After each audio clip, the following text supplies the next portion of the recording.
देखो बच्चों, तो ये क्वेश्चन है कि y is equal to mod x into x square, then find dy by d x at x is equal to -1। ये क्वेश्चन जो है x इज इक्वल टू -1 पे dy बाई डी एक्स की वैल्यू पूछ रहा है। तो सबसे पहले देखो, मॉड का क्वेश्चन होगा तो x के किस पॉइंट पे वैल्यू पूछ रहा है dy बाई डी एक्स, तो सबसे पहले मॉड को हटाना है।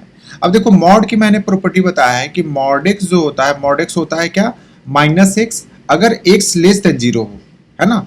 अब ये कैसे होता है कि मॉड x कभी भी नेगेटिव नहीं होता है, मॉड x ऑलवेज पॉजिटिव। अगर x लेस देन 0 तो मॉड के अंदर वैल्यू जो यहाँ पे आ रहा है नेगेटिव में आ रहा है ना। तो हमें इसको पॉजिटिव बनाने के लिए क्या करना पड़ेगा, माइनस से मल्टीप्लाई करना पड़ेगा, इसलिए हम यहाँ पे -x लिखते हैं, ठीक है। और अगर x ग्रेटर देन 0 हो गया, अगर x ग्रेटर देन 0 यानी कि यहाँ पे जो मॉड x के अंदर जो वैल्यू है, सॉरी, ये जो मॉड x के अंदर वैल्यू है वो क्या है, पॉजिटिव। तब उसको पॉजिटिव बनाने के लिए क्या करना पड़ेगा, कुछ नहीं करना पड़ेगा। तो सिंपली इसलिए यहाँ पे हो जाता है x लिख देंगे।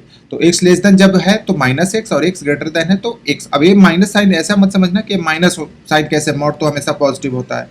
तो ये ध्यान दो कि माइनस हम पॉजिटिव बनाने के लिए ही लिख रहे हैं, क्योंकि अंदर में नेगेटिव है तो माइनस से मल्टीप्लाई करके उसको पॉजिटिव बना रहे हैं, है ना। जैसे में कि अगर -2 है तो हम तो इसको डायरेक्ट 2 लिख देते हैं ना, लेकिन कैसे लिखते हैं, इसको इस तरीके से लिखते हैं कि देखो -2 अगर है तो x का अंदर में क्या वैल्यू, नेगेटिव, तो नेगेटिव से मल्टीप्लाई करते हैं तो फिर ये 2 होता है ऐसे, है ना।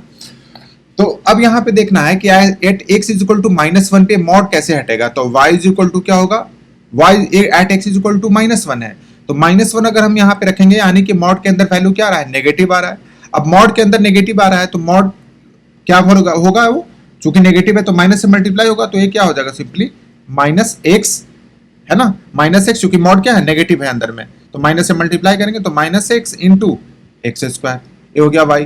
तो y इज इक्वल टू क्या हो जाएगा, -(x³), ठीक है।